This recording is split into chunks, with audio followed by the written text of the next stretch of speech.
Ang tagumpay ng totoong ina ay ang makitang maayos at masaya ang buhay ng mga anak niya. Kaya pag tinitingnan ko silang lahat ngayon, wala akong pinagsisihan. Oo, katulad niyo rin ako. Naging isang anak bago naging isang ina. May mga pangarap din. Pero kahit bigyan pa ako ng pagkakataon na magsimula ulit sa umpisa,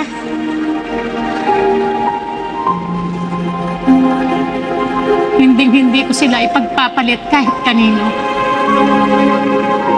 Dahil sila ang totoong yaman ko.